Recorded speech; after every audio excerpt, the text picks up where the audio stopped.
प्राग्धत्यार्घ्यं ततो भर्च गन्धपुष्पाक्षतादिभिः स्तुत्वा भगवतीं ताञ्च प्रणमे दण्डविद्भुवि श्रियः श्रिये श्रियावासे नित्यं श्रीधरसत्कृते भक्तादत्तं मया देवी अर्घ्यं गृह्णा नमोऽस्तु ते निर्मिता त्वं पुरा देवै रर्चिता त्वं सुरेसुरैः तुलसीहर मे पापं पूजां गृह्णा नमोऽस्तु ते महाप्रसादजननी आदि व्याधिविनाशिनी सर्वसौभाग्यदे देवी तुलसी त्वां नमोऽस्तु ते या दृष्ट्या निखिलाघशमनी स्पृष्ट्या वपुः पावनी रोगणामभिवन्दिता निरसनी सिक्तान्तकत्रासिनी प्रत्यासक्तिविरोधिनी भगवतः कृष्णस्य संरोपिता न्यस्ता तच्चरणे विमुक्तिफलदा तस्यै तुलस्यै नमः तस्यै तुलस्यै नमः।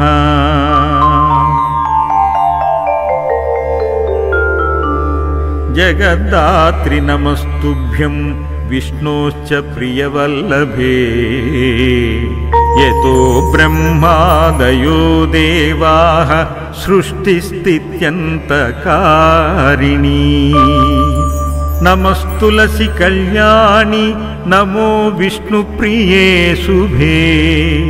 नमो मोक्षप्रदे देवी नमः सम्पत्प्रदायिके तुलसी पातु मां नित्यं सर्वापद्योऽपि सर्वदा कीर्तिता वापि स्मृता वापि पवित्रयति मानवम् नमामि शिरसा देवीं तुलसीं विलसत्तमाम् यां दृष्ट्या पापिनो मर्त्या मुच्यन्ते सर्वकिल्बिषात् तुलस्या रक्षितं सर्वं जगदेच्छराचरम् या विनिश्यन्ति पापानि दृष्ट्वा वा पापभिर्निरैः नमस्तुल्यस्यतितरां यस्यै बद्धाञ्जलिं कथा कलयन्ति सुखं सर्वं स्त्रियो वैश्यास्तदा परे तुलस्याना परं किञ्चि देवतं जगतीतले यया पवित्रितो लोको विष्णुसङ्गेन वैष्णवः तुलस्यां पल्लवं विष्णो शिरसारोपितं कलौ आरोपयति सर्वाणि श्रेयांसि वरमस्तके तुलस्यां सकला देव वसन्ति सततं यतः अतस्तामर्चया लोके सर्वान् देवान् समर्चयेत् नमस्तुलसी सर्वज्ञे पुरुषोत्तमवल्लभे पाहि मां सर्वपापेभ्यः सर्वसम्पत्प्रदायिके इति स्तोत्रं पुरा गीतं पुण्डरीकेण धीमता विष्णुमर्चयतात् नित्यं शोभनै तुलसीदलैः तुलसी श्री महालक्ष्मी विद्या विद्या यशस्विनी धर्माधर्मनना देवी देवदेव मनप्रिया लक्ष्मी प्रिय सखी देवी दौर्भूमिरचलाचला षोडशैतानि नामानि तुलस्याः कीर्तये नरः लभते सुतरां भक्तिमन्ते विष्णुपदं भवेत् तुलसी भूर्महालक्ष्मीः पद्मिनी श्रीहरिप्रिया तुलसी श्रीसखी शुभे पापहारिणे पुण्यदे नमस्ते नारदनुते नारायण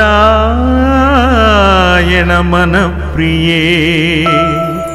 नमस्ते नारदनुते नारायण मनप्रिये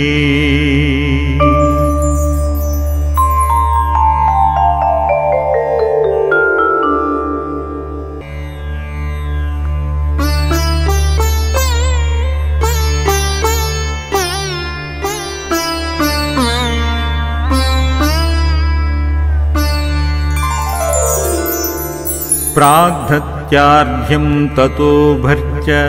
गन्धपुष्पाक्षतादिभिः स्तुत्वा भगवतीं ताञ्च प्रणमे दण्डविद्भुवि श्रिये श्रियावासे नित्यं श्रीधरसत्कृते भक्ता दत्तं मया देवी अर्घ्यं गृह्णा नमोऽस्तु ते निर्मिता त्वं पुरा देवै रचिता त्वं सुरेसुरैः तुलसी हर मे पापं पूजां गृह्णा नमोऽस्तु ते महाप्रसाद जननी आदि व्याधि विनाशिनी सर्वसौभाग्यदे देवी तुलसी त्वां नमोऽस्तु ते या दृष्ट्या निखिलाघशमनी स्पृष्ट्या वपुः पावनी रोगणामभिवन्दिता निरसनी सिक्तान्तकत्रासिनी प्रत्यासक्तिविरोधिनी भगवतः कृष्णस्य संरोपिता न्यस्ता तच्छरणे विमुक्तिफलदा तस्यै तुलस्यै नमः तस्यै तुलस्यै नमः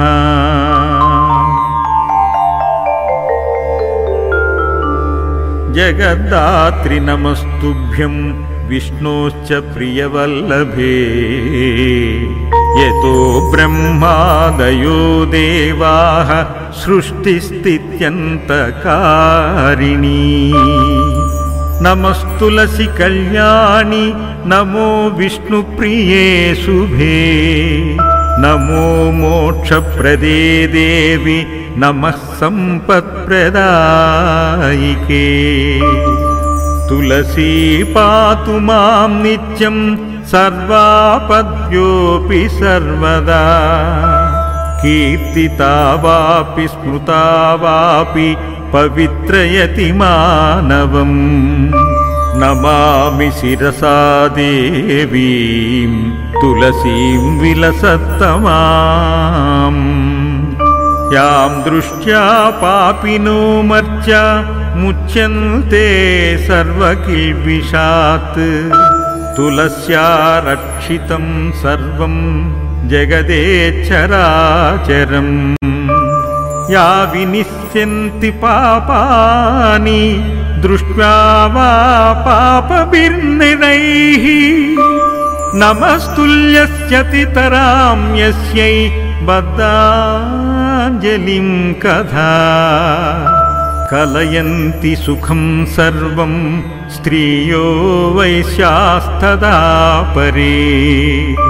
तुलस्याना परं किञ्चि देवतं जगतीतले यया पवित्रितो लोको विष्णुसंगेन वैष्णवः तुलस्यां पल्लवं विष्णो शिरसारोपितं कलौ आरोपयति सर्वाणि श्रेयांसि वरमस्तके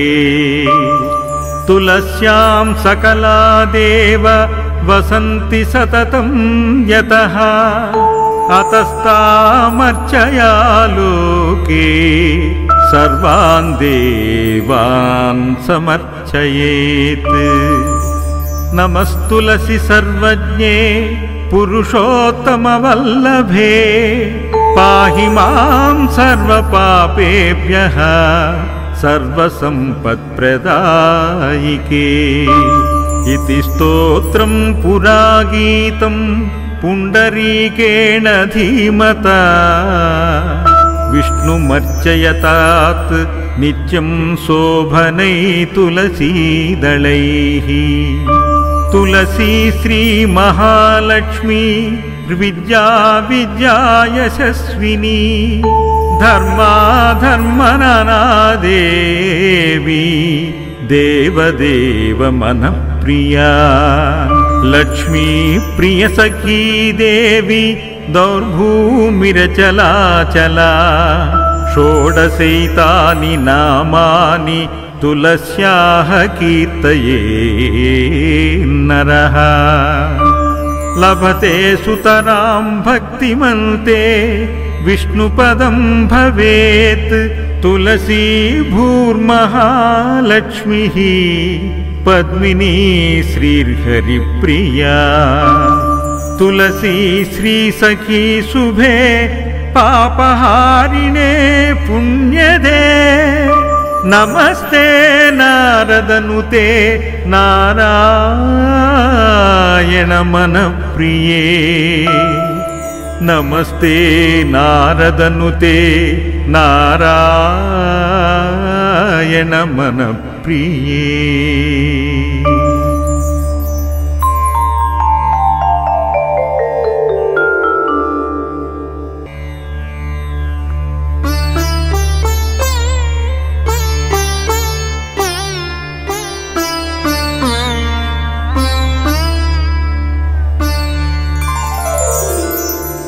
प्राग्धत्यार्घ्यं ततो भर्च गन्धपुष्पाक्षतादिभिः स्तुत्वा भगवतीं ताञ्च प्रणमे दण्डविद्भुवि श्रियः श्रिये श्रियावासे नित्यं श्रीधरसत्कृते भक्ता दत्तं मया देवी अर्घ्यं गृह्णा नमोऽस्तु ते निर्मिता त्वं पुरा देवै रचिता त्वं सुरेसुरैः तुलसी हर मे पापं पूजां गृह्णा नमोऽस्तु ते महाप्रसाद जननी आदि व्याधि विनाशिनी सर्वसौभाग्यदे देवी तुलसी त्वां नमोऽस्तु ते या दृष्ट्या निखिलाघशमनी स्पृष्ट्या वपुः पावनी रोगणामभिवन्दिता निरसनी सिक्तान्तकत्रासिनी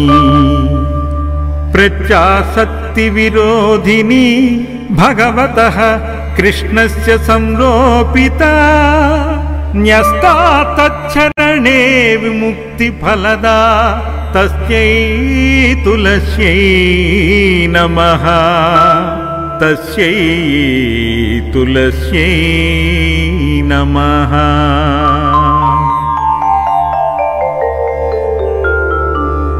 जगद्धात्रि नमस्तुभ्यं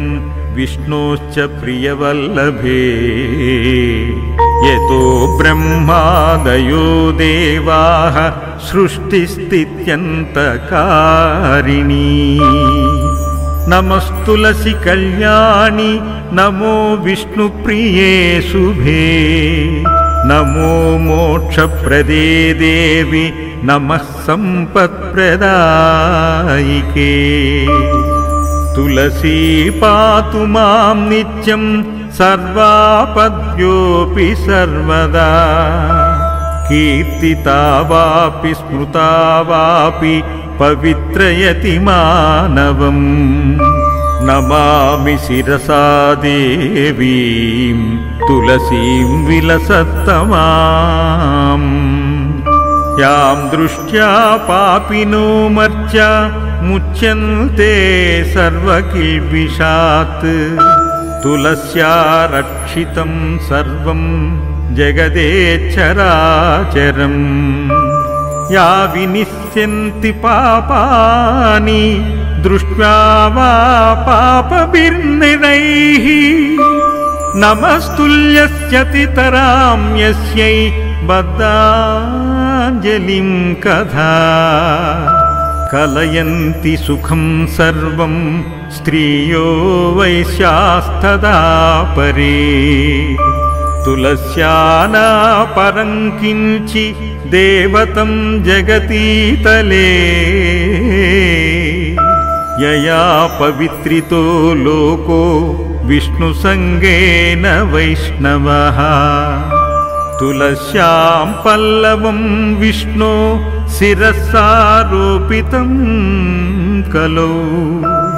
आरोपयति सर्वाणि श्रेयांसि वरमस्तके तुलस्यां सकला देव वसन्ति सततं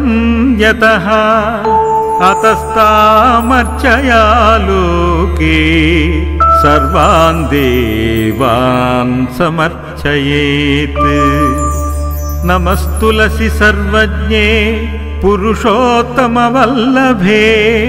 पाहि मां सर्वपापेभ्यः सर्वसम्पत्प्रदायिके इति स्तोत्रं पुरा गीतं